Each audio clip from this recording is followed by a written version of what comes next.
So the truth of any journey is that some parts are easier than others.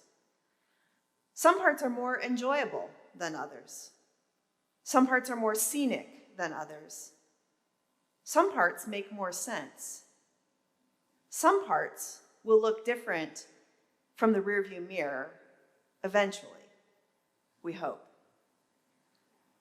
In this series, which spans 52 weeks, this week's travels feel hard and uncomfortable and a little bit awkward for me. A little bit like shoes that you don't want to put on because you already have a blister from another pair the day before.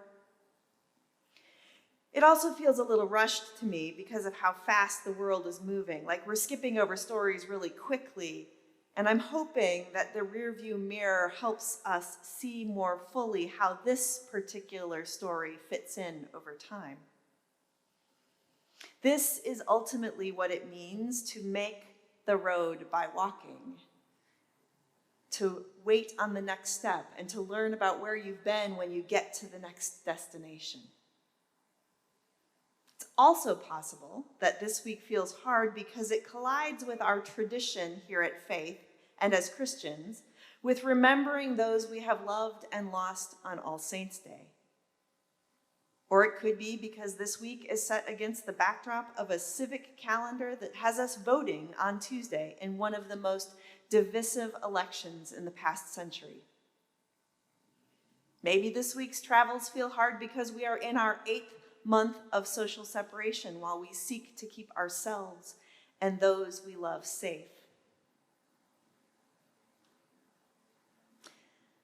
Last week, we stood with Moses as he questioned God's call to the work of liberating the Israelites.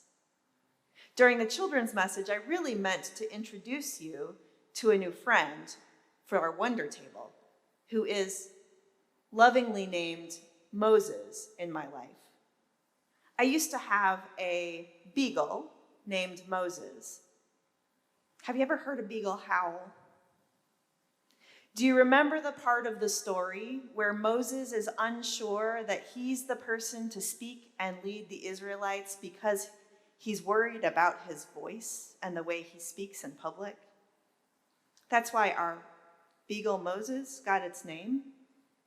And there's something about Moses and his concern for his ability to lead that I think makes a really important part of our worship space for this season. So Moses is going to hang out with us at the Wonder Table. But anyway, we stood with Moses as he questioned what it was that God was asking him to do. And he had a list of excuses, his voice being one of them. And today we pick up on that story after the Israelites have emerged from 40 years in the wilderness, arriving at Sinai. Having been plucked from a life of oppression and dependence upon the crushing authority of the Egyptians, wilderness for the Israelites was a demonstration of how disorienting it is to walk away from everything that you know, even if what you knew was awful and demoralizing, as you try to create something new for yourself. So having traveled through the strangeness of wilderness, I would imagine that the Israelites arrived at their destination confused, at loose ends, and in need of some forms and some structures. So here on Mount Sinai, Moses receives from God the law that will shape their lives. Not just their individual lives, but their collective lives. The law shapes their faith, their economy, their social structure. Today, we heard the Big Ten, if you will, but the law goes on and it goes on and it goes on in great detail, describing how and where they'll worship, what they can and cannot eat, how various missteps in their lives will be punished. The Sinai covenant is really a how-to manual for building a new society. Building a new society as they emerge from the chaos and disorientation of wilderness. I found myself looking at our scriptures this week and seeking once again the foundational beams of the bigger storyline that we're trying to walk through, because we've skipped over a bunch of stuff here, right? Sometimes we need to see those structural beams to understand the details of what's going on. So I want to invite us to ponder maybe these beams for this week. First, let's talk about wilderness. Well, our selected scriptures for today actually skip the details of the Israelites' wilderness adventure. The idea of wilderness is one of our understandings of these. Let me start that sentence again.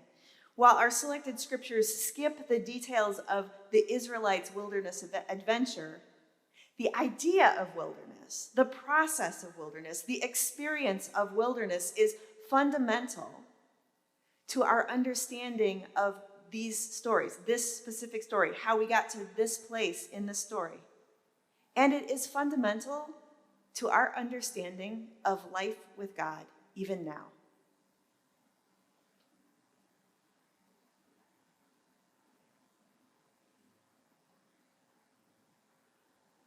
We need to remember what happened between Moses' call and his arrival with the people at Mount Sinai. There was hunger, there was thirst, there was bickering, and there was confusion. Wilderness is often a season of profound disorientation. For the Israelites, wilderness was something that happened between enslavement and liberation.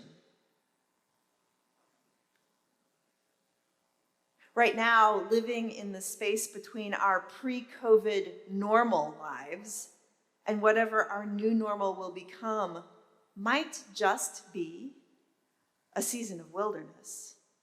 Life between what we once knew that is no more and what will eventually become.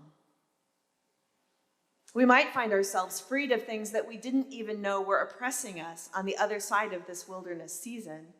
But meanwhile, we are disoriented and perplexed and watching and wondering what will come next. Wilderness might be the necessary space between enslavement to powers over us and liberation. How might you begin to think about this as a season of wilderness, expecting things to change and never be the same, finding a way to let the confusion be what it is, knowing that there is a transition happening to something new?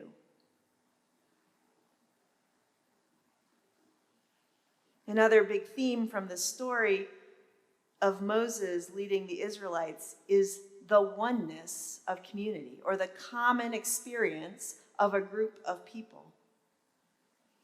I confess that getting there with what is provided in McLaren's book for this week is a bit of work.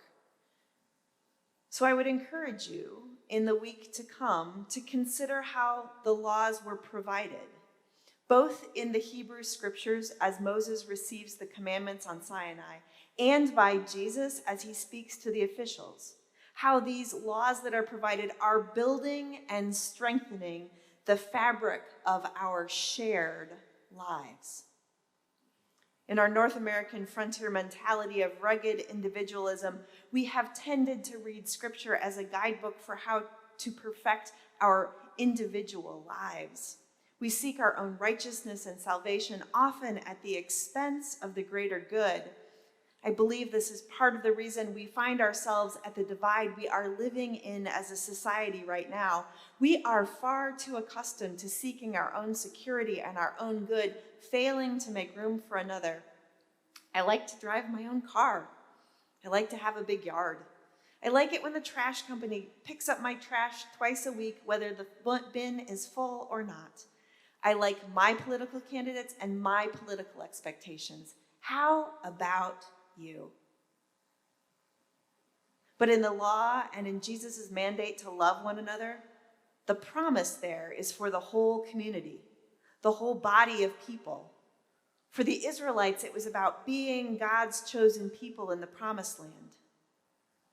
For us, as we seek to follow Jesus, it is about the kingdom of God, where our individual well-being is not the main point, but rather reclamation and gathering in of the poor in spirit, those who mourn, the meek, those who hunger and thirst for righteousness, the merciful, the pure in heart, the peacemakers and the persecuted.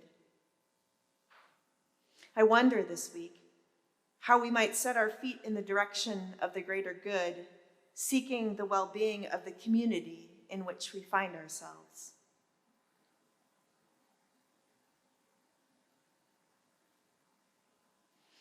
And so I leave you, sort of, with those two ponderings. Because today, in addition to absorbing scripture to hear from God, we have work to do to remember the fullness of our community that has been, that is now, that will be, as we remember our saints. The fullness of our community and those that we have lost, but also those that we anticipate being restored as the kingdom emerges in our midst. In that spirit, let us enter into a time of remembrance together.